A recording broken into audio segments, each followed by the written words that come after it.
பார்த்தீங்கன்னா ஃபர்ஸ்ட் பார்த்தீங்கன்னா நம்ம இந்த சந்திர யோகம் அது வந்து குரு சந்திர யோகம். எல்லாரும் என்ன சொல்லுவாங்க, சூப்பர், எல்லாருமே வாழ்நாளில் இந்த யோகம் இருந்தால் நல்லது பண்ணும், ஃபர்ஸ்ட் கிளாஸ் அப்படி பண்ண சொல்லுவாங்க. ஆனால் இருக்கிற யோகத்திலேயே குரு சந்திர யோகம் தான் மிக மிக பார்த்தீங்கன்னா மோசமான யோகம்.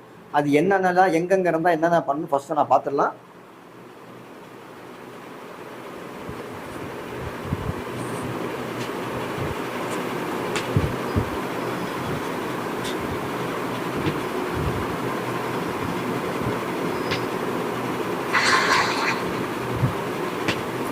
இப்போ வந்து பார்த்தீங்கன்னா நான் அந்த உதாரணத்துக்கு வந்து நான் ஒரு அந்த 3 இது போட்டிருக்கப்ப ஃபர்ஸ்ட் பார்த்தீங்கன்னா மீனத்தில் குருச்சந்திர யோகம் இருந்தால் அது வந்து குருச்சந்திர யோகம் இருந்தால் வாழ்நாளில் வந்து சாப்பாடு தூக்கம் இதுக்கு எந்த குறையுமே வராது. ஆனால் இது வந்து ஒரு குடும்பத்தில் 3 பேருக்கு மேலே இருக்கக்கூடாது. அதுதான் நீங்கள் உங்ககிட்ட ஒருத்தர் யார் வந்தாலும் சரி, ஒருத்தர் நீங்கள் போய் உங்களுக்கே நாளைக்கு குழந்தை பிறக்க போகுது அப்படின்னா இந்த சேர்க்கை வரா மாதிரி நீங்கள் வந்து உங்களுடைய நாளைக்கு பையனோ பொண்ணோ பிறந்தா இந்த சேர்க்கை வரா மாதிரி குருச்சந்திர யோகம் சேர்க்கை வரா மாதிரி குழந்தை குறித்து கொடுக்காதீங்க. நாளைக்கு பின்னாடி ரொம்ப கஷ்டப்படும். இதுக்கு ஒரு மிகப்பெரிய உதாரணம் கேட்டிங்கன்னா என்னோட ஜாதகத்தில் அது அந்த சேர்க்கை இருக்குது, குருச்சந்திர சேர்க்கை இருக்குது. எங்கள் அப்பாவோட ஜாதகத்தை அந்த சேர்க்கை இருக்குது, எங்கள் அம்மாவோட ஜாதகத்தை அந்த சேர்க்கைகள் அது என்ன பண்ணணும்னு கேட்டிங்கன்னா சாப்பாடு தூக்கம் இதெல்லாம் எதுக்குமே குறை வராது, சொந்த வீடு எதுக்குமே எந்த குறையும் வராது.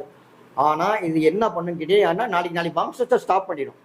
இது முக்கியமான ரீசன் பார்த்தீங்கன்னா குருச்சந்திர யோகன் வந்து நாளைக்கு வம்சத்தை மிகப்பெரிய அது வந்து மெயினாக பார்த்தீங்கன்னா சாப்பாட்டுக்கே நாளைக்கு ரொம்ப ரொம்ப கஷ்டப்பட்டு வச்சிடும்.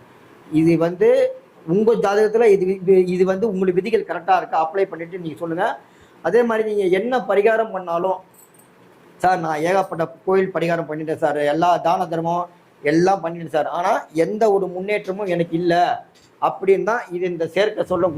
அதாவது வந்து பார்த்தீங்கன்னா நம்ம குருவோட 5ஆம் பார்வையில் சந்திரன் இருந்தாலும் 7ஆம் பார்வையில் சந்திரன் இருந்தாலும் 9ஆம் பார்வையில் சந்திரன் இருந்தாலும் இவங்க எத்தனை கோயிலாக போனாலும் என்ன அன்னதானம் பண்ணாலும் ஒரு சின்ன முன்னேற்றம் கூட இந்த ஜென்மத்தில் அவங்களால வந்து அனுபவிக்க முடியாது. இதுதான் அவங்களுடைய ஃபேக்ட், ரியல் ஃபேக்ட். ஆனால் என்ன சொல்லுவாங்க, குருச்சந்திர யோகம் கடைசி வரலும் நல்லா இருக்கும் அப்படி சொல்லுவாங்க. ஆனால் வம்சத்தில் இது 2 பேர் மேலே தாண்டக்கூடாது. ஒரு 3 பேர் தாண்டுது அப்படின்னா வம்சத்தை ஸ்டாப் பண்ண போகுதுன்னு அர்த்தம். அது மட்டும் மெயினாக பார்த்துங்க. இதுக்கு வந்து என்ன மாதிரி வழிபாடு பண்ணலாம் கேட்டிங்கன்னா ஒன்றும் தேவையில்லை, வேலைக்கிழமை மணிக்கு நேர திருப்பதி பெருமாள் தரிசனம் பண்ணுங்க. இந்த யோகத்துக்கு ஒரே வழிபாடு பார்த்தீங்கன்னா வேற எந்த வேலைக்கிழமையாக இருந்தாலும் பரவாயில்ல சார், பௌர்ணமி வேலைக்கிழமையா எந்த வேலைக்கிழமையாலும் பரவாயில்ல, ஒரே வழிபாடு பார்த்தீங்கன்னா நம்ம திருப்பதி ஏழுமலையான் வழிபாடு தான். முழு நேத்திர தரிசனம் பார்க்கணும். இது போயிட்டு வந்தீங்கன்னா உங்களுக்கு நல்ல மாற்றத்தை கொடுக்கும். குருச்சந்திர யோகத்துக்கு இதுதான் ஒரு நல்ல பரிகாரம். வேற எந்த பரிகாரமும் வேலை செய்யாது. நீங்க என்ன அன்னதானம் பண்ணாலும் என்ன நீங்க கோயிலுக்குள்ள போனாலும் அந்த புண்ணியத்தோட பலனை இந்த ஜென்மத்துல உங்களால வந்து அனுபவிக்க முடியாது. இதுதான் இந்த கிரக சேர்க்கைக்கு உண்டான முதல் ரூல். அதுக்கு அடுத்த ரூல் போலாம். போலாமண்ணா, அடுத்த ரூல் போலாமண்ணே. ரைட். இதுக்கு அடுத்த ரூல் பார்த்தீங்கன்னா